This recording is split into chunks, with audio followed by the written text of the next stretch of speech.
Bienvenue dans cette nouvelle vidéo. Aujourd'hui, on se retrouve pour un petit tuto, tout simple, ça va être très rapide, où je vais vous montrer comment contrôler le volume sonore et si le son est bon lors d'un enregistrement avec un appareil qui ne dispose pas d'une prise casque, justement, pour brancher un casque.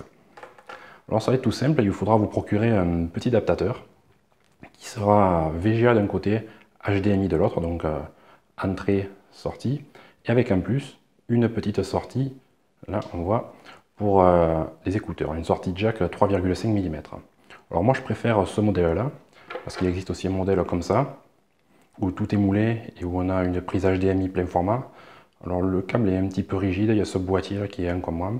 Alors ça je préfère ce modèle-là, surtout pour la raison on peut choisir le câble que l'on branche. Par exemple, HDMI plein format des deux côtés, si notre appareil est équipé d'une prise HDMI plein format, ou alors, comme ça, avec HDMI plein format d'un côté et mini HDMI de l'autre, voilà, suivant votre appareil. Et si vous voulez conserver, si vous changez ou si vous avez plusieurs appareils, ça vous permet d'utiliser le même accessoire. Alors maintenant, je vous montre comment faire. C'est tout simple. Vous branchez donc la prise HDMI sur l'adaptateur. Après, on va faire ça pareil sur cet appareil. Alors là, c'est le GH5. Lui dispose d'une prise casque, mais on va faire comme s'il n'en avait pas. Le principe reste le même. On branche la prise HDMI ici. Et après, tout simplement, on vient brancher son casque sur l'adaptateur pour pouvoir écouter tranquillement le son qui est enregistré. Alors il y a une petite latence, c'est assez sûr, mais au moins ça permet d'être sûr du niveau sonore et de ne pas faire une prise pour rien ou avec un son complètement raté.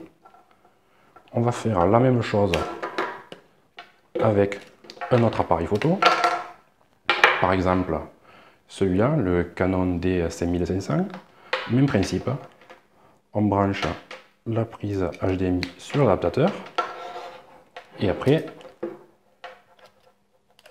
sur l'appareil photo, tout simplement. Et là, vous pouvez écouter le son. Alors, il y a quand même certains problèmes de compatibilité avec certains appareils, comme celui-là en l'occurrence. Une fois que l'on branche une prise HDMI, il passe en mode lecture, enfin, visualisation des fichiers internes. Donc, on ne peut pas utiliser cette fonction-là. Alors, il faudra bien vérifier avant que l'on peut brancher une prise HDMI, mais que l'appareil reste fonctionnel. Donc là, c'est tout simple. Vous branchez, par exemple, un câble HDMI sur l'appareil et sur un écran, une télé, et vous regardez si vous pouvez prendre des photos ou faire une vidéo avec. Là, ici, c'est pas possible. Là, sur les hybrides, je pense que ça doit être possible sur tous les modèles, mais sur les réflexes, pas possible. Alors voilà, c'était une petite astuce toute simple, avec un gadget qui vaut moins de 10 €, hein, qui ne fera pas un trou dans votre budget, mais ça reste bien utile. Donc si ce format vous plaît, laissez-moi un message dans les commentaires. J'essaierai de faire d'autres vidéos un peu de ce type, là, très rapides, où je montre quelques astuces. Et je vous dis à bientôt pour une nouvelle vidéo, et toujours avec l'accent du Sud. Allez, ciao!